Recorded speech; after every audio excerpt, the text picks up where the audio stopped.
और age gap था, धर्म की डिफरेंस थी, तो आप पढ़े क्यों इस चक्कर में। तो इन लोगों ने जो ओवरनाइट डिसाइड किया ना कि भाई अब म्यूचुअली डिसाइड कर दिया कि हम अलग रहते, ये नहीं होना चाहिए था, क्योंकि रिलेशनशिप ओवरनाइट डेवलप नहीं हुआ था। बच्चे को ये नहीं पता था कि इस सिचुएशन कैसे हैंडल करनी है। यहाँ पे दोनों फैमिलियों को यहाँ पर हीरो बनना चाहिए था, लेकिन अब वो एक दूसरे के लिए विलन बने हुए। कुछ कहने जैसा तो नहीं है, बहुत बुरा ही फील हुआ है। और मैंने अभी भी इंटरव्यू दिया, उसमें भी कहा मैंने यही चीज़ कि ये जो सडन ब्रेकअप कर दिया था इन दोनों ने, और दोनों फैमिलीज़ ने, जब पहले से फैमिली इन्वॉल्व थी, ब्रेकअप में भी इन्वॉल्व थे, तो बड़े लोगों ने ये कैसे मिस कर दिया, क्योंकि वो छोटी बच्ची बार बार उसकी हरकतों से किसी को भी हिंट लग जाएगा कि वो डिस्टर्ब है मेंटली, और छोटा बच्चा है, कोई भी स्टेप ले सकता है। और उसकी माँ तक को पता है ना कि वो ऑलरेडी उसकी हिस्ट्री रही है, थोड़ी सी डिस्टर्ब रही है उसके फादर की डेथ के बाद में, उसकी नानी की। तो ऐसे बच्चों पे तो आप ऑलरेडी, आपको पहले से ज़्यादा ध्यान देना चाहिए ऐसी सिचुएशन में, क्योंकि ये जो प्यार की चीज़ है ना, ये बहुत ज़्यादा ख़राब चीज़ है। और यंग बच्चा, they don't know how to handle this, और ब्रेकअप तो ये डेफिनेटली नहीं हैंडल कर पाते।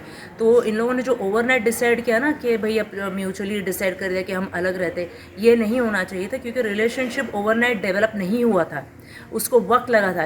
आपके एपिसोड्स होते हैं, इंसिडेंट्स होते हैं, जिससे आप क्लोज होते जाते हो किसी के, साथ में खाना, साथ में उठना, मैसेज आना, घर पहुंच गए, यहाँ आ गए, तो आप किसी के इतने यूज टू हो जाते हो कुछ महीनों के लिए। अब सडनली वो इंसान बोले कि भाई अब से ये सब बंद कर देंगे, तो मुझे ये बताओ, हम बड़े लोग ये चीज़ नहीं ले पाते, हमें तकलीफ़ होती है, हम मिस करते। तो वो तो 20 साल की बच्ची थी, वो कैसे इसको हैंडल करेगी, वो इतना कोई एक्सपीरियंस नहीं होता। और 20 साल की बच्ची थी, लोग कहते कि वो अपनी एज से ज़्यादा मैच्योर थी, लेकिन मैं मानती हूँ लड़कियाँ मैच्योर होती है, लेकिन फिर भी कुछ कुछ चीज़ों की मैच्योरिटी एज और टाइम के साथ ही आती है, उससे पहले नहीं आती है। बच्चे को ये नहीं पता था कि इस सिचुएशन कैसे हैंडल करनी है। यहाँ पे दोनों फैमिलियों को यहाँ पर हीरो बनना चाहिए था, लेकिन अब वो एक दूसरे के लिए विलन बने हुए। तो मुझे ये चीज़ बड़ी ख़राब लगी है। मैं ये नहीं कह रही हूँ कि किसकी गलती क्या है, वो जो भी हो, मैं रैशनल थिंकिंग बोल रही हूँ, मैं न्यू जनरेशन को बचाने की बात कर रही हूँ, क्योंकि अगर पेरेंट्स ऐसे ही हैंडल करते रहे तो आप बच्चे खोते रहोगे। मतलब क्यों करना ऐसे। अब नई जनरेशन को ऐसे ही कैपेसिटी कम होती है, चीज़ें हैंडल करने की, मेंटल प्रेशर बर्दाश्त नहीं होता, तो आप लोग क्यों वहाँ पर खड़े नहीं हो। और माँ बाप किस काम के हो आप, जब आप अपने बच्चों को हैंडल नहीं कर पाते हो। दोनों साइड के पेरेंट्स के बोल रही हूँ मैं, किसी एक साइड के पेरेंट्स को नहीं कह रही हूँ मैं। ये डेफिनेटली दोनों परिवार की भूल है, क्योंकि बच्चे ठीक है जो भी करते हैं, उनको नहीं अक्ल थी। आप तो सब खड़े रह सकते थे, अलग भी करवाना था तो ग्रेजुअली धीरे धीरे करवाते हैं अलग। ओवरनाइट आप किसी को नहीं कर सकते हो, नहीं हैंडल कर सकते लोग। खटक कुछ और रहा होगा, कुछ और चीज़ों का प्रॉब्लम हुआ होगा, और आ जाती ये सारी चीज़ें कि नहीं भाई अब एक काम करते हैं, तुम मुझसे छोटी हो, ये हो।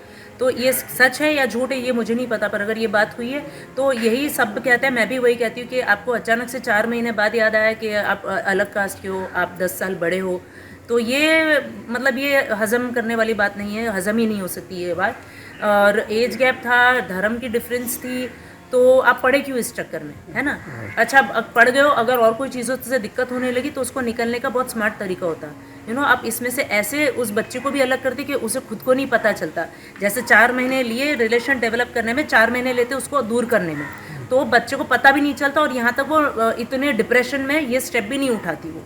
इसको ऐसे हैंडल करना चाहिए था। तो सिर्फ ये इन जनरल बोल रही हूँ, चाहे ये टीवी के लोग हों या हमारी इंडस्ट्री के या बाहर के लोग भी, मैं यंग जनरेशन को ये मैसेज देना चाहूँगी, डोंट बी स्टूपिड।